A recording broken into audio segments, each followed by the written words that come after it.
Promised you I'd show you some of this game. But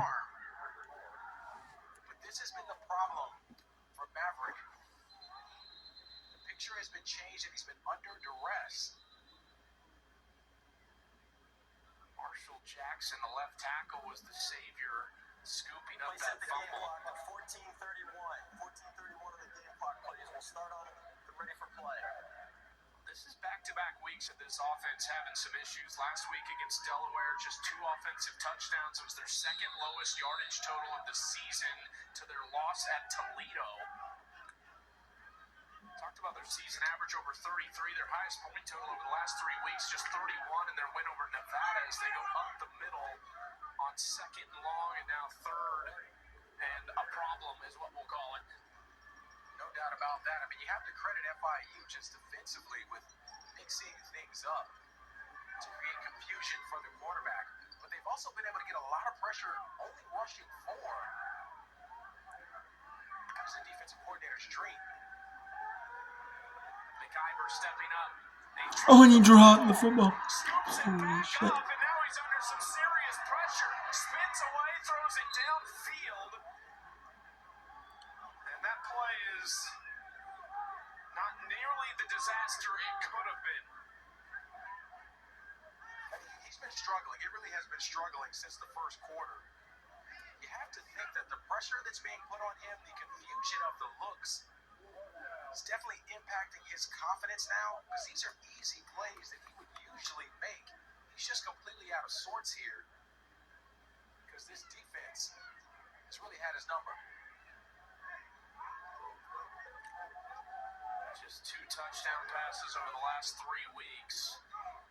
Opened his Western Kentucky career with 400 yards, 3 touchdowns in the win over Sam Houston. A booming punt from Maynard is fair caught at the 15-yard line. And there are flags everywhere. I think every official in the state threw the laundry. It's rare to see 4 on the field at a time.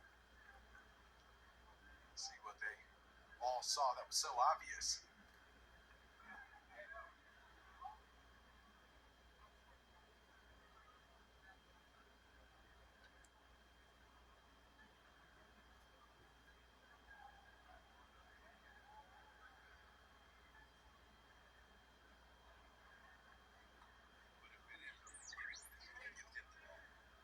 Long discussion happening here between our officials.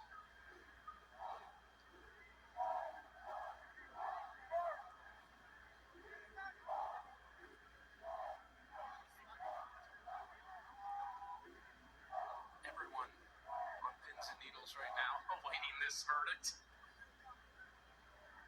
They having some dialogue as well. Officials are. It's interesting too because you said it. Let's hear what this call is that was so obvious with 4 flags out there, but maybe they saw different things. Everyone saw something different.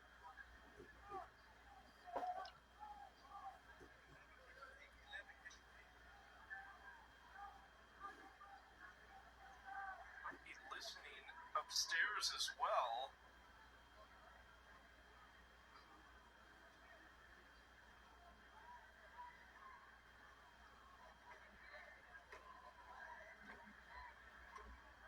FIU coming into the night -5 in turnover margin. They are +2 tonight. That's one of the big things Willie Simmons will be really happy with his team about. And here's the call potentially. They teased us for just a moment. There are 2 fouls, 1 by each team. During the kick, holding receiving team number 15. That 10-yard penalty will be enforced from the end of the kick. After the play was over, flagrant personal foul, kicking team number 11, 15-yard penalty. It'll be first down, FIU. Number 11 has been ejected from the game. That is Kent Robinson, the defensive back for Western Kentucky, who is ejected.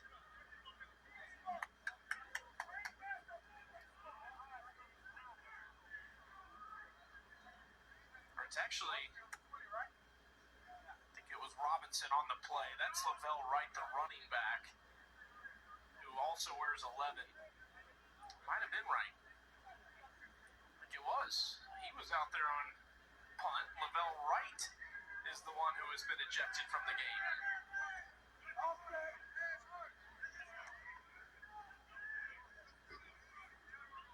Well, the result of that play is slightly better field position for FIU. With 13:09 to play in the fourth quarter, 1st and 10, they'll have the football at their own 22-yard line. Chucky, this is a pretty important drive for FIU. I'm going to show you a little bit of play, game play. Enough to where it's almost out of reach for Western Kentucky. So this is an important drive right now in this game if FIU wants to put it away. They're averaging 7.5 yards per carry. They go to the ground with Anthony Terry and get back to the line of scrimmage, tackled by Elon Jones. These running backs have been dynamic today, Chucky. Terry's got 8 carries for 41 yards. Owen's got 17 for 173 yards and a touchdown. Lots of productivity with the backs here today. It's just the third 100-yard rushing game of Keyshawn Owens' career. One of the other ones came in the win over FAU earlier this year, 173 yards and a pair of scores. 2nd and 9. Handoff Carey, who cuts upfield, just crossing the 25-yard line. They are happy to put the ball on the ground and let the clock tick.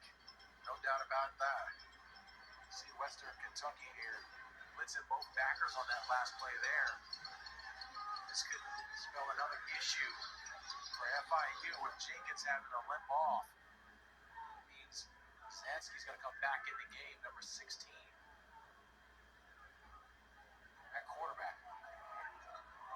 Saw Kazansky at the end of the first half after Jenkins left with a rib issue. Jenkins re-entered in the second half. Now Kazansky again.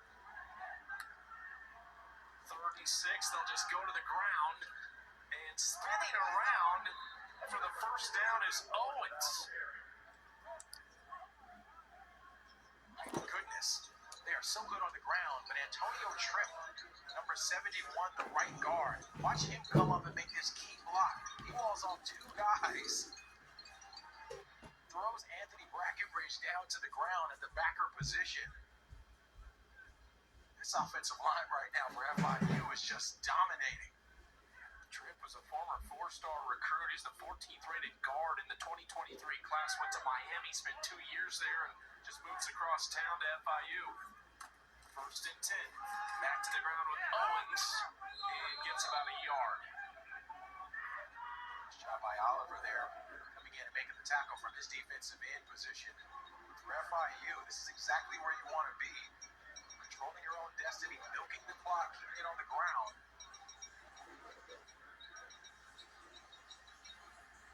And what I'm curious about for Western Kentucky, Chucky, is when they start to dial up the blitz a little bit more. Zansky not as much as a running threat as Jenkins is at quarterback. To dial it up to go after him. 230 to 102 on the ground in the favor of FIU. They go out to McGuire, lowers the shoulder, takes a couple big shots, but still able to get a few yards there on 2nd down. This team tonight has been physical. Defensively, offensively, FIU has brought it. Capacity here on the outside. Watch him catch this. He's going to take the shot from Ollie there and just keep on going upfield. It's really a mentality thing there, Chucky, when you have guys eating up the yard after contact. We got Jenkins back in the game now. See him there. He limped off a few plays ago. They're excited to have him back. Keyshawn Owens to the backfield. 3rd and 6 for Kewan Jenkins.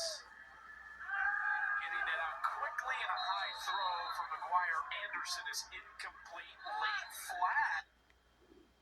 Mix up on the side. Okay, well, so we're going to have a little bit of the end of the NCAA football whopper for today. So tomorrow we'll continue with women's soccer and women's volleyball whopper. So, continue with both. volleyball and soccer turnover for women's sports with bronze.